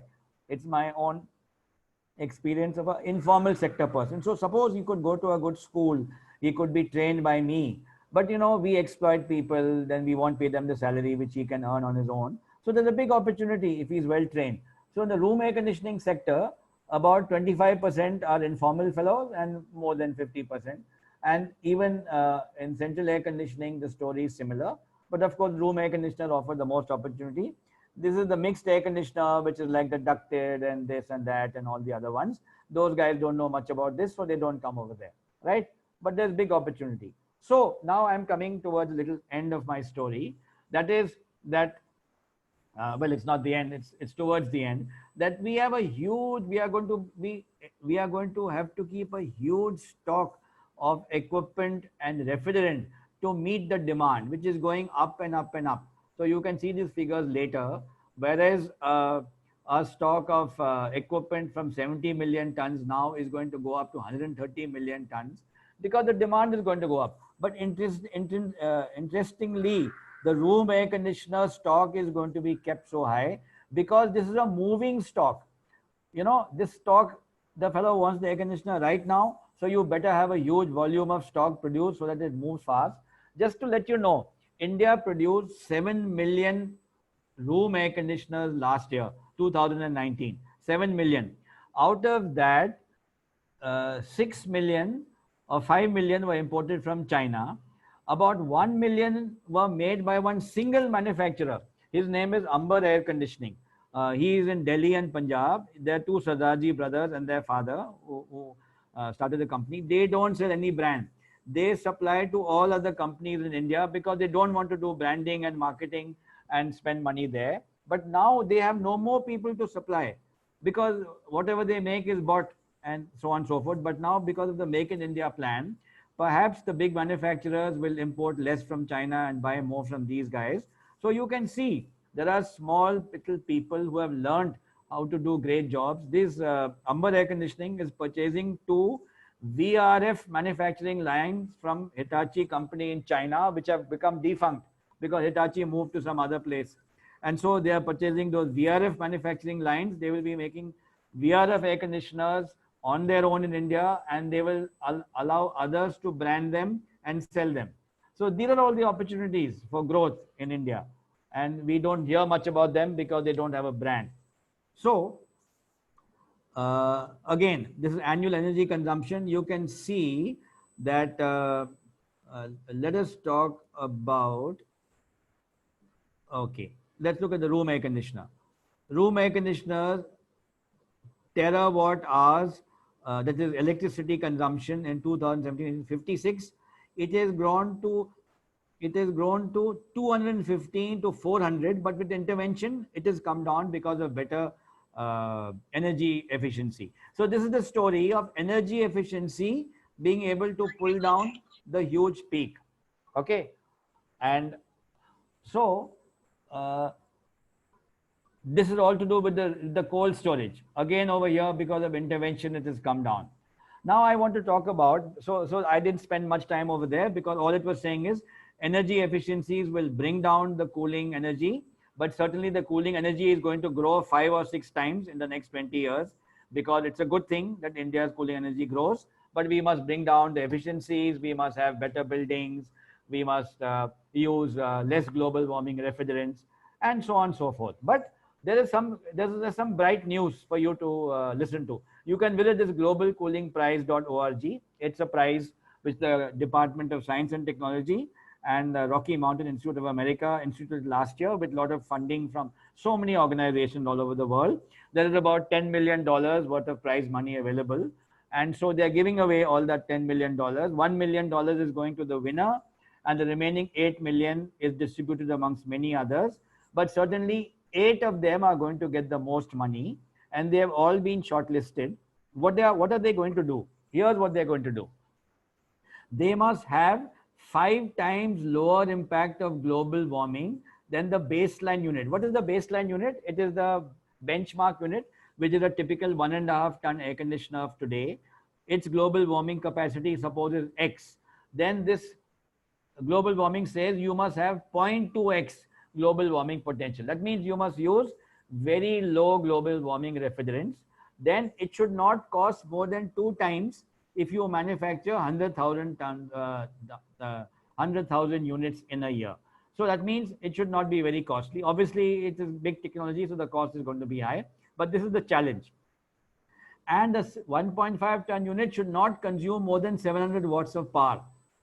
Today's units, Utpal will tell you, and Somajit also will tell you, consumes about 1.2 kilowatts for a 1.5 ton unit, maybe 1.5 ton unit consumes 1.4 kilowatts. I don't know. So I'm not giving you the figures, but certainly it's in the region of 1.2, 1.3, 1.4 kilowatts.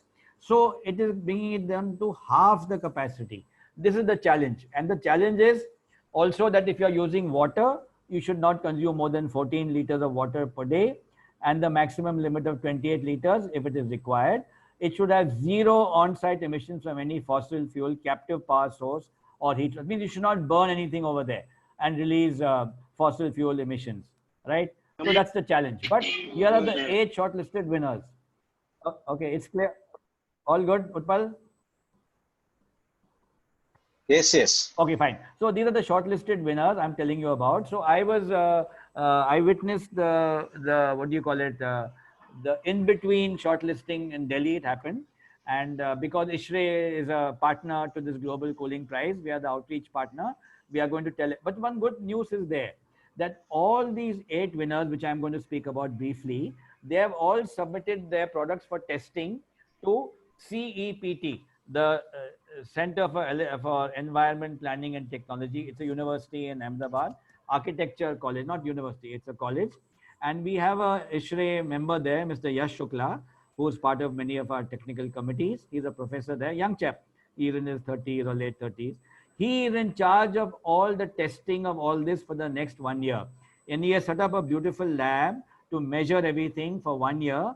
Then he has also selected houses in Hyderabad where for another 1 year, all these products will be tested to see how they work in the field. And all the measurements which I told you about earlier has to be verified. And then they will be released for market. So in 2 years from now, these wonderful products will be out in the market and they will bring down the energy consumption. Many of them work with water. Many of them work with wonderful new technologies. And so they will be affordable, but also because they consume such low energy, there will be many financing models for them, which banks and so on will fund, because they will recover the money from billing the customer for energy use annually and whatever they. So I'm not talking about economics, but the first one, SNS Design Startup Solution, is in Bangalore, and one of the partner is Mr. Manjunath, who heads ISHRAE's standards Standard Development Committee. He is an employee of UL, but he also took permission from his company to take a sabbatical for 1 year to work on this global cooling prize, which is partner. His partner is an economics type of guy. He's not an engineer, but he is a smart guy. I mean, like even Rolls-Royce car was made by an engineer and a banker, whatever that Royce was. So partnerships are not necessarily made only by the same type of people. You must have another guy who's able to get resources, integrate you, push you hard, see the market. So they develop a system in Bangalore, and it is using low GW refrigerant R290, which is a flammable refrigerant. It has an integrated water loop. You can study all of this from the Global Cooling Prize website. It has videos and all to tell you all about them. Then Godrej and Boyce worked with this AT company of Pune, which I told you about.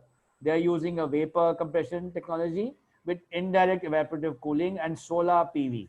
Then Daikin is the big name company, and they are really aggressive.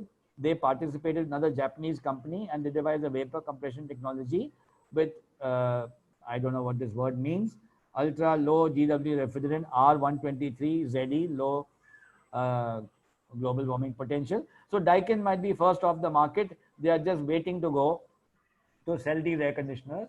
And Daikin has already gone far and selling very cheap split air conditioners last summer. And this GRI is in China. It is also developed vapor compression. This Porous Laboratories joined hands with IIT Bombay, a very innovative system. The fellow who spoke over there, he was designing this membrane system to make blankets for people to keep cool in summer and warm in winter by using this electro-osmosis principle, but he never got any business. Whatever it is he patented, that product never found market. Then he found it can be used for something quite different because of his partner Porous Laboratories. Then he joined hands with funding from Infosys and IIT Bombay engineer, one research professor gave them how to put all their technology together. And they are probably the most innovative guys, I would think, because there's no compressor, there is no refrigerant, nothing over there. It's a membrane technology, but produces wonderful cooling. And I saw the videos. Anyway, so these all are there without going into more details because of time. So there are 8 companies who are going to come out with wonderful products. One will be the big winner, but all of them will be winners. There's nothing to worry about it. So what shall we do? What will you do? So we are coming to a bit of a challenge which we have, but doesn't matter. A challenge is always a good thing because then we find solutions. So this is the map of South Asia with all these countries, Bangladesh, Sri Lanka, Pakistan, India. But India has the highest area of people, 800 million people in South Asia. They're also in Bangladesh. They're also in some other parts which are very cold and all that. They are at risk due to summer heat and also because of cold over there. So because it's so hot, they will die, they will suffer, they will have malnutrition. All these things are there because of summer heat, right? So our cities may soon become unbearable. They are becoming unlivable unless the government puts in systems to deal. Now here's the problem. The wet bulb temperature is a measure of heat and humidity. If they rise too high, the body can no longer cool itself naturally. So this is a big danger. If the wet bulb temperatures go high, as they are going in Calcutta, as they are going in Bombay, and if they become higher and higher, you will not be able to sweat. So if you go outside, you will suffocate. You will not be able to do anything until you come near a tree, which will allow some evaporation of the tree to cool you. So that's why it happens sometimes in Bombay in the hot summer and it's humid. It's very difficult to be outside because of this problem of high humidity, very close to the dry bulb.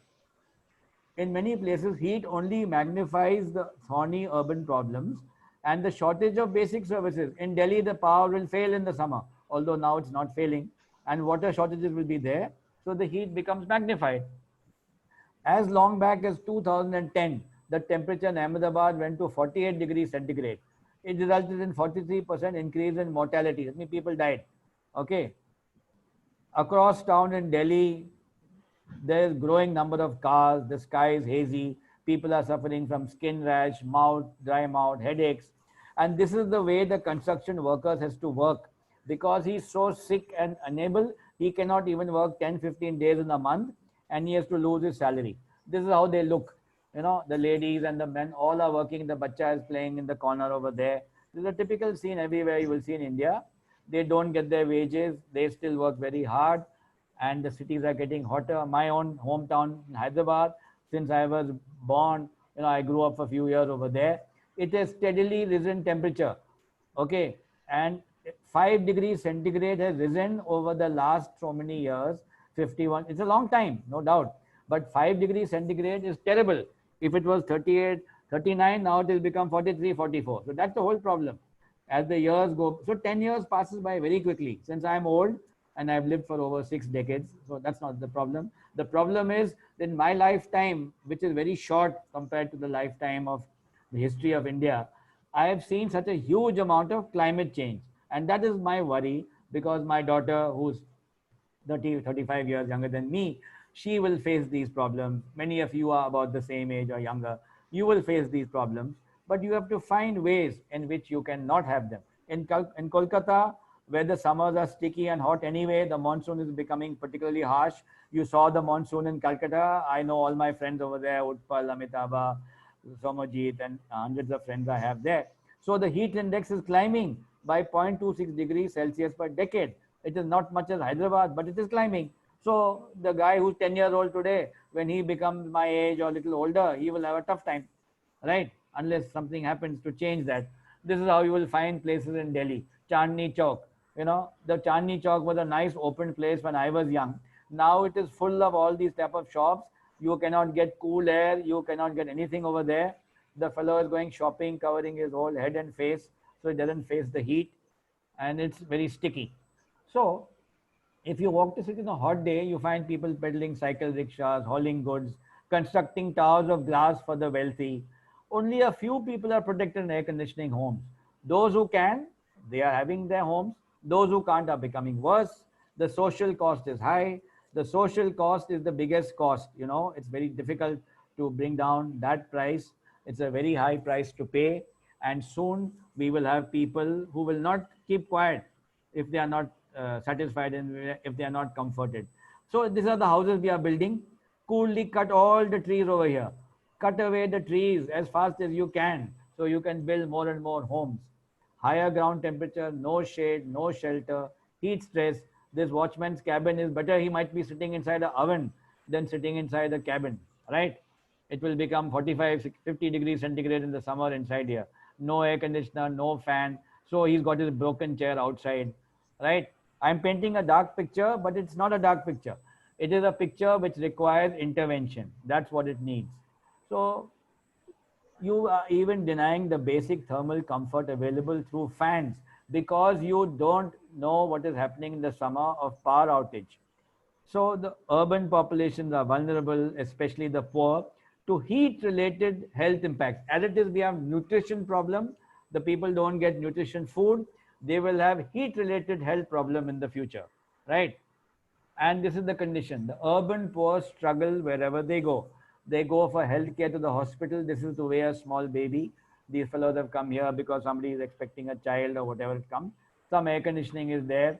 Maybe they are sitting here for longer because it's more comfortable inside to sit over here. But that is a problem. So the India Cooling Action Plan, it recognizes the government will support targeted programs to improve the lives of economically weaker section, the low income groups. It's a priority to bring comfort for them. The comfort need not be big central air conditioning. It can be fans. It can be well-designed homes. It can be more trees in the cities. It can be so many things. It can be schools which are comfortable. It can be schools with fans in them, right? And so the priority is a deep fundamental question. It has a strong social equity question. So here is the story. With extreme heat, areas of high relative humidity, and a significant percentage of the population with limited access to air conditioning, 8% of Indian homes only have air conditioning. How does one provide thermal comfort to all in a sustainable fashion? That is the big question. So you please go to ozonecell.com, download this India Cooling Action Plan, and You can read more about it.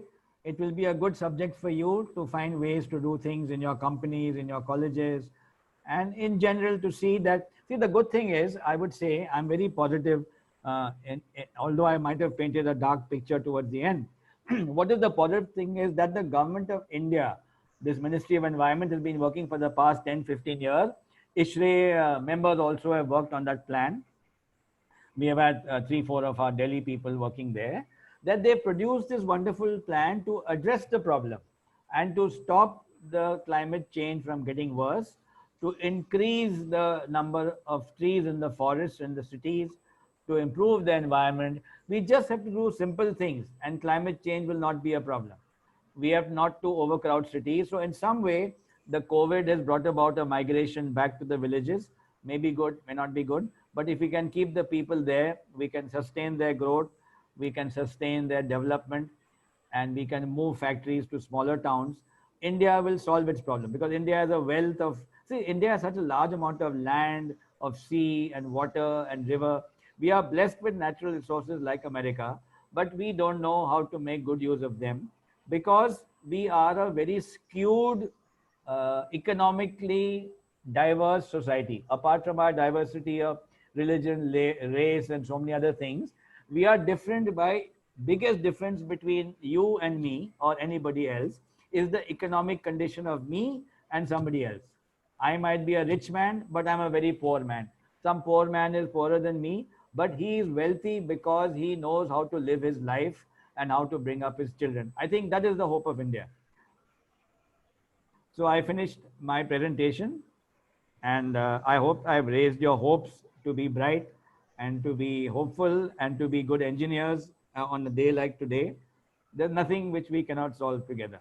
Thank you very much, all of you. Thank you, Vikramji. Yeah. It was a very informative presentation, very simple, I must say, because those which are easy to understand, we have very few questions.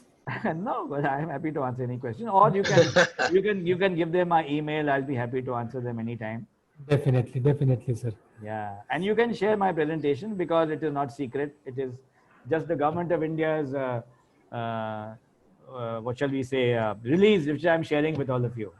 Right, Yeah. absolutely. Yeah. Absolutely. So one last comment, please download the India Action Plan and also download ISHRE's book, which is very nice for you, which I'm telling COVID. you. Yeah, that is a very good book. Please download this book. It is called the guidance document. It gives a lot of good information for all of you. Yes. So I will end over here. I am stopping my share. And so we can hand it back to Somajit. Yeah, thank you, sir. So for the benefit of the participants, those who would like to have a recorded copy of the webinar, please don't worry. This will be uploaded in the ISHRE Kolkata YouTube site. So I would definitely expect all of you all to visit there because some people may have missed out on some very important points of the webinar. You can just go back and refer and you will get to hear Mr. Vikram Murthy's golden voice again and again as many times you want to be. So that's one thing. And similarly, so present I can also visit the Facebook page. We had this webinar live on Facebook. So Yes. So there were participations there also. And presently, I find there's not much of a question, but there's one question from Mr. Sujay is saying what are the career opportunities in the HVAC field and how to land up in this field as a fresh B mechanical graduate. If I put this question in front of Mr. Vikram Murthy, he can take the entire day, but still it will not finish. So there are so many opportunities, there are huge opportunities. I must request Mr. Sujay to get into ISHRE, www.ishre.in, the website, and I'm sure he will be getting tons and tons of reasons as to why to join HVAC field. So it's a great option for a fresh undergraduate, and the cooling action plan only puts the icing on the cake. So no other questions, sir. So thank you all, and thank you for all your time coming here.